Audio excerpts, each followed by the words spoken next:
Hello and welcome to the Monk Reads No Sleep. Today there are Wikipedia entries on the dark web. I found an article about my life there. You have Googled yourself at some point or another. Admit it. There's nothing shameful about it. It's not worse than what I did. I searched my name on the dark web. Don't ever make that same mistake.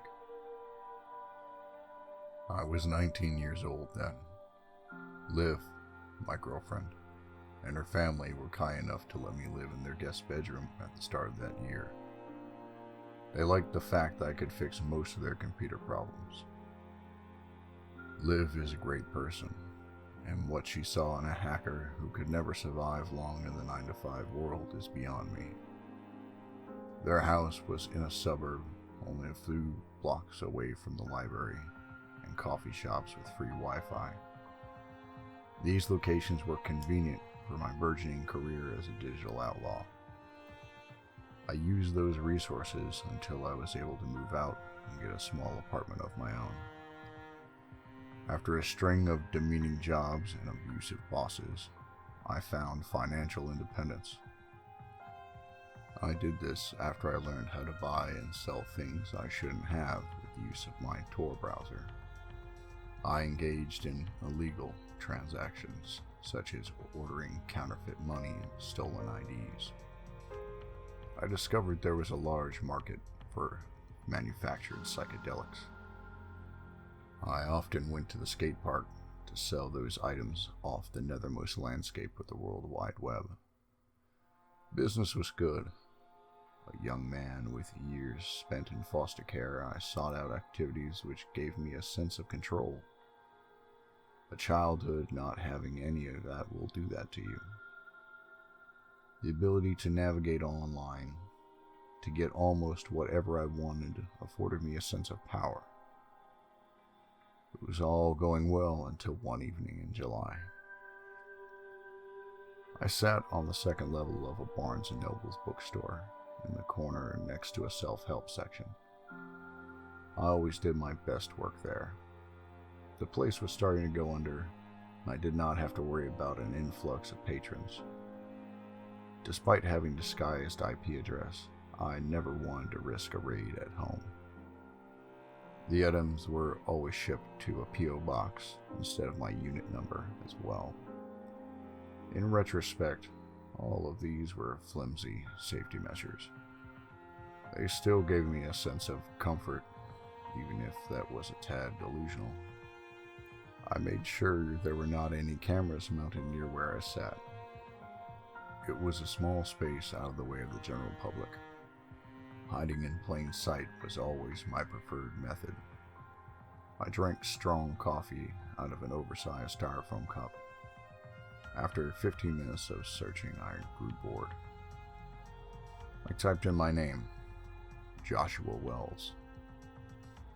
An input of my identity on that part of the web should be an indicator of how successful and arrogant I had become.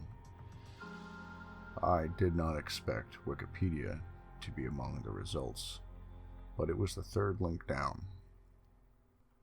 The first one involved a ghost tour in New Jersey.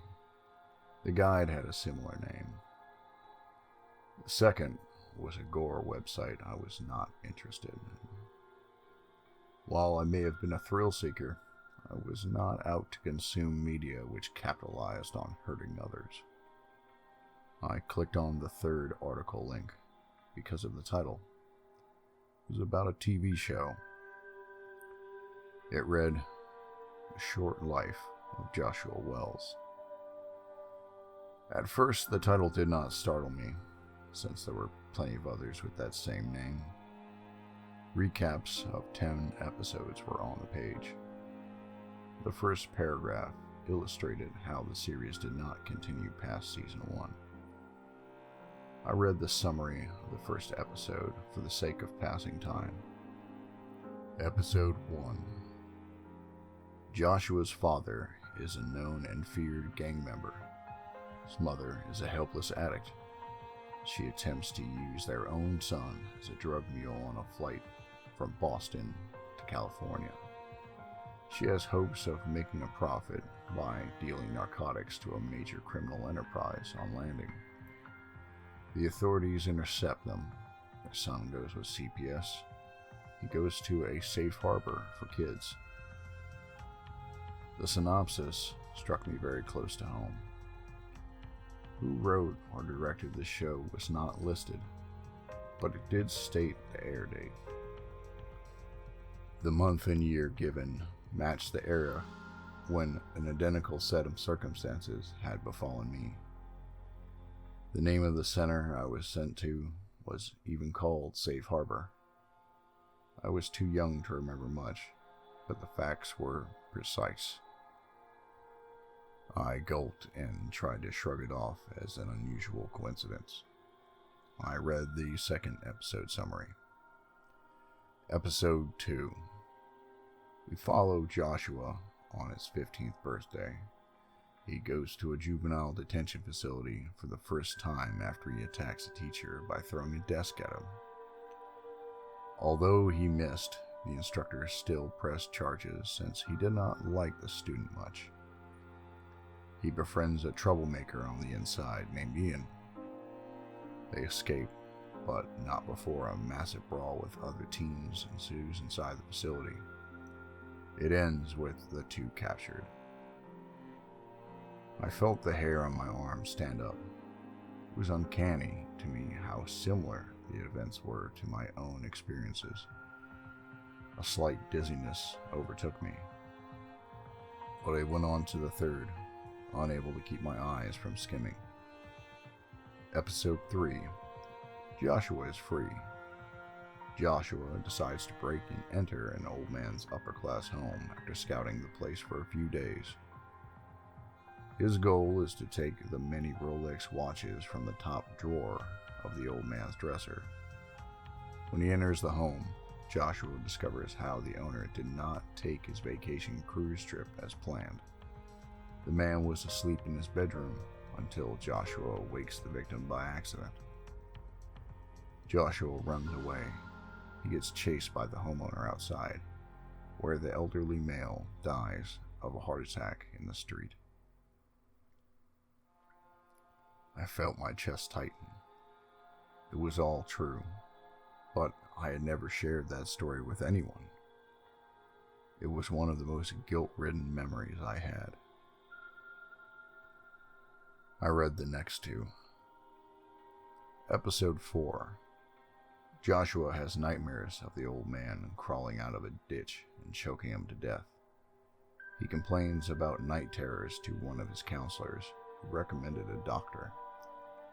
He ends up selling anti-anxiety pills after he does not like the way they make him feel. A girl he asks out overdoses and goes to the hospital. While she survives, he feels terrible, but not enough to stop dealing. He takes his earnings and buys a PC. He takes lessons on how to breach other people's privacy from a group of credit card thieves he met in the mall. Episode 5. Joshua discovers the dark web. He uses it to hustle low-level street drugs at first. He later reads headlines about some of his accomplices getting arrested. He still continues to engage in illicit activities. I looked at the air date for episode 6. It was the 24-hour period I was living through. Episode 6. Joshua goes to the bookstore to poach their internet and try to make some money. He does not realize there is a man with a shaved head and a Carhartt t-shirt below him, perusing the sci-fi aisle. The stranger is actually an undercover FBI agent.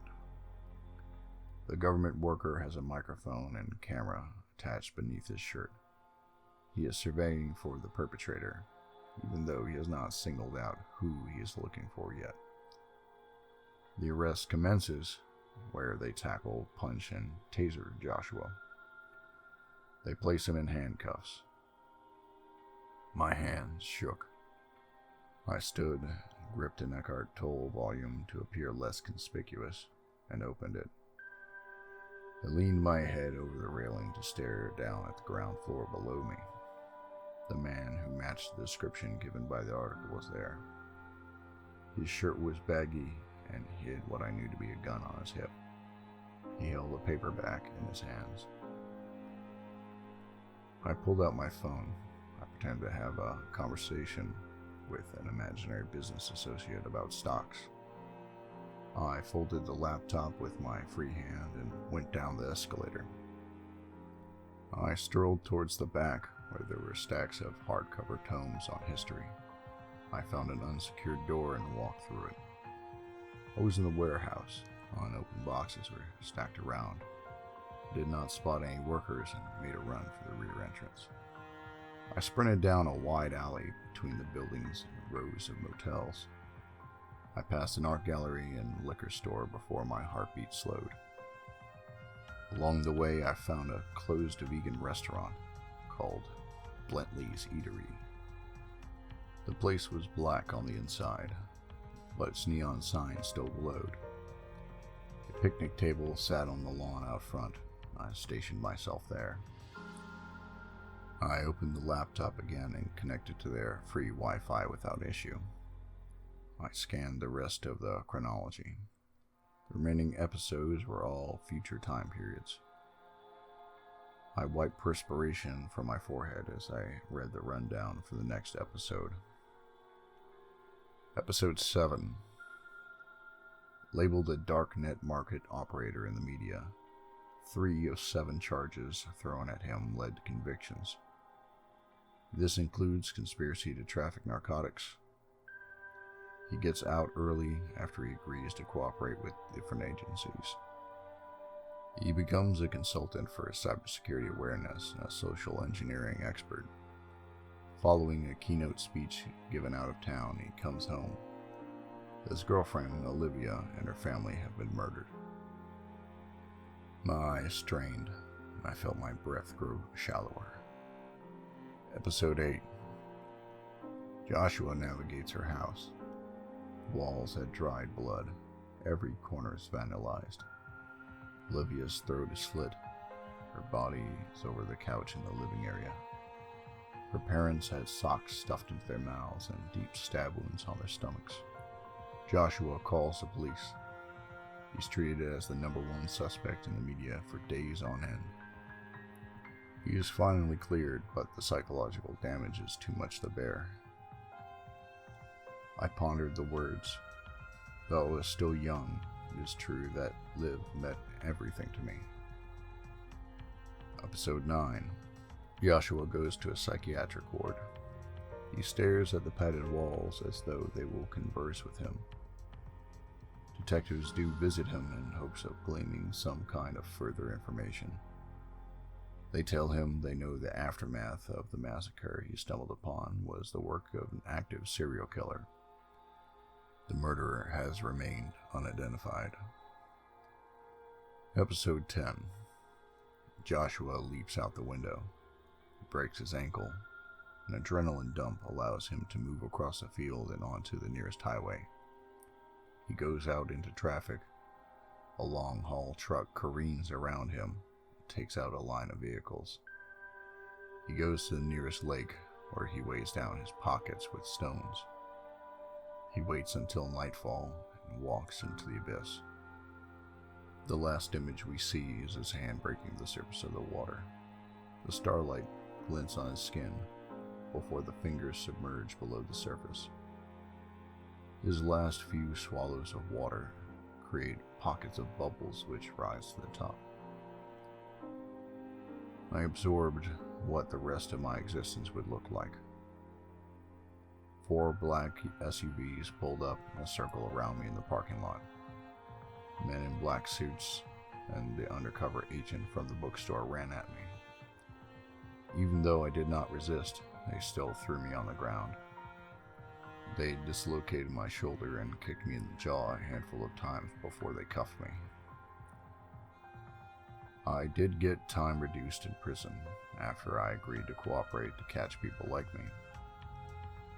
After my release, I tried to revisit the link without much luck. I failed to understand how that article existed in the first place. I've read how high-level stress can open up insights and portals into the unknown. I would bank on the latter, though sometimes I think it isn't for me to know. I do not want to give in to what destiny has written for me. My escape from the bookstore has given me confidence that I can change the outcome of the dark web's prophecy, even if only for a little while. Or did I only extend the inevitable for a fraction of time? Fate, especially in regards to our stories as individuals, is not written in stone. It's malleable, I tell myself. This positive thought is the only thing which keeps me going. I should visit Liv's house now. She's not answered my text all morning.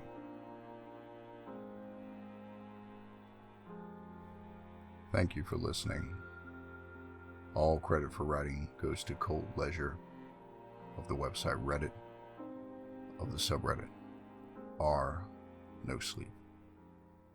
Thank you, and I'll see you next time.